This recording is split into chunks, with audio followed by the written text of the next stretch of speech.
Cube TV నేను మీ anchor Fatima.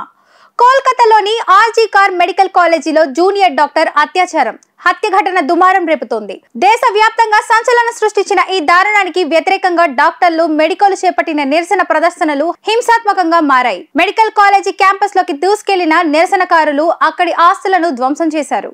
ఈ నెల 9వ తేదీన RG Kar medical college seminar హాల్లో జూనియర్ డాక్టర్ ఒకరు మృతదేహమై కనిపించారు. శరీరంపై దుస్తులు లేని స్థితిలో ముఖం, చేతిపై గాయాలతో కనిపించారు. ఆమె కళ్ళజోడు సైతం పగిలిపోయాయి. ఆ అద్దాలు కళ్ళల్లోకి చొచ్చుకొని పోయినట్లు తల్లిదండ్రులు ఆరోపిస్తున్నారు.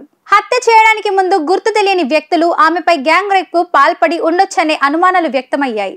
ఈ విషయాన్ని పోస్ట్ మార్టం రిపోర్ట్ లో ధృవీకరించారంటూ జాతీయ మీడియాలో కథనాలు వెలువడ్డాయి. ఈ ఘటన యావత్ దేశాన్ని కదిలించింది.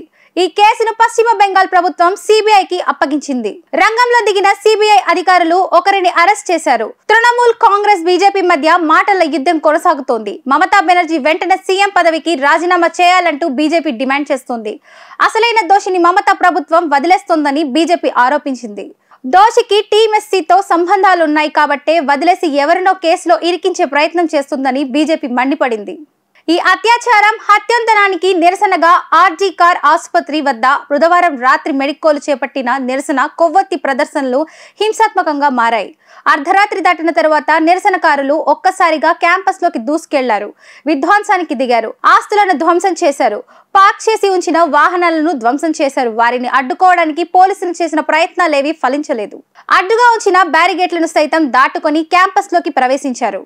పోస్ట్ గ్రాడ్యుయేటెడ్ విద్యార్థిని పోలీసులు అరెస్టు చేశారనే వార్త దహనలంగా వ్యాపించడమే దీనికి ప్రధాన కారణమని, తాము ఎవరిని అరెస్టు చేయలేదని కోల్కతా నగర పోలీస్ కమిషనర్ వినీత్ గోయల్ తెలిపారు. వదంతులను నమ్మవద్దని కోరారు. ఈ ఉద్దాంతరంపై రామ్ చరణ్ భార్య అపోలో ఆసుపత్రి డైరెక్టర్ కొణిదెల ఉపాసన దిగ్భ్రాంతిని వ్యక్తం చేశారు. ఈ ఘటనలను కలిసివేసిందని ఆవేదన వ్యక్తం చేశారు. అనాగరికత ఇంకా రాజ్యం మేలుతున్న ఈ సమాజంలో ఎలాంటి స్వాతంత్ర దినోత్సవాన్ని జరుపుకుంటున్నామంటూ ప్రశ్నించారు. దేశ ఆరోగ్య వ్యవస్థకు మహిళలను వెన్నుముకగా ఉంటున్నారని, వైద్య రంగంలో 50% మంది వరకు మహిళలు వివిధ స్థాయిల్లో పనిచేస్తున్నారని ఉపాసన గుర్తు చేశారు.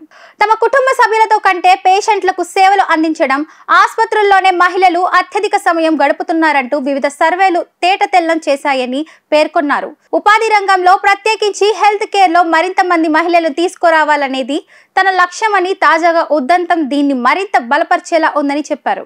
మహిళలకు భద్రత, డిగ్నిటీ, గౌరవాన్ని ఇవ్వాల్సిన బాధ్యత ఈ దేశంలో ప్రతి ఒక్కరి పైన ఉందని ఉపాసన పేర్కొన్నారు. సమష్టిగా మార్పులు తీసుకుని రాగలమని వ్యాఖ్యానించారు.